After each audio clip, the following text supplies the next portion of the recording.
My name is Kevin Weber, and I am an audio engineer, producer, and mixer in Emeryville, California. I started playing drums when I was 13 or 14, and I haven't really put down the drumsticks since. And I started recording the bands I was working with about 10 years ago.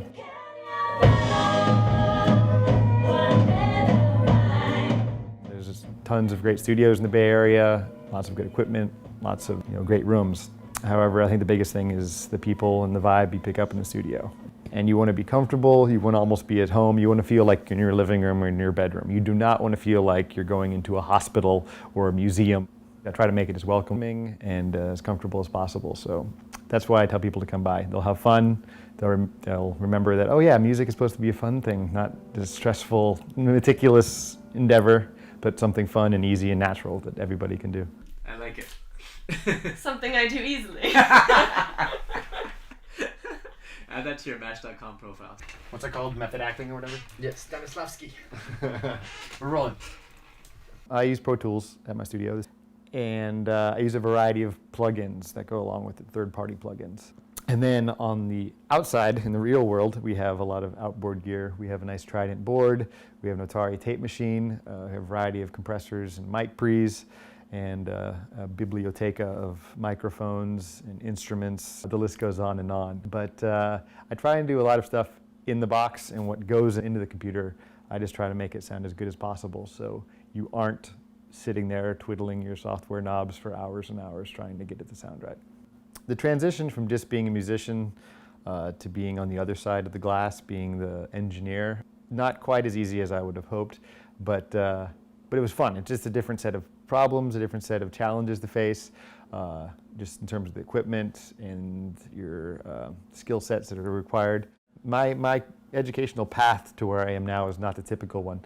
I have an undergraduate degree from University of Missouri-Columbia in mechanical engineering. Then I worked at Lockheed Martin Missiles and Space, built nuclear weapons. I went to Cal, had a master's in mechanical engineering focusing in nanotechnology, worked at Sandia National Labs, and now I run a recording studio. That is not the typical path one has to take to get to where I am now. However, an engineering problem-solving mindset has helped. So although I don't have an audio engineering degree, just having an engineering approach to things, I've taught myself a great deal. Try now. Much better. Good.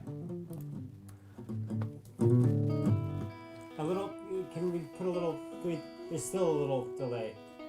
Can we, You and your delay. sorry man, can we just nudge it again? How about that? Yeah. I see sometimes engineers who go from high school to a school and they're like, sweet, I want to record bands, but they don't have that much musical experience. They don't have that network that they can leverage off of. So they have the experience after schooling and they're like, sweet, I'm ready to go, but they weren't as active in their social network as they should have been. So being in a band, first off, helps just because you know a lot of musicians. And the more musicians you know, those are the clients and the customers that are going to be coming to your studio. Studios are pretty good about letting people try and intern for them, where they can at least kind of see what's going on. There are definitely some great schools and some great opportunities out there for you in terms of formal education, but also just picking up an MBox and Pro Tools and going after it and just record yourself, or record a band. Just dive right in. I think both those things hand in hand can get you to where you need to be.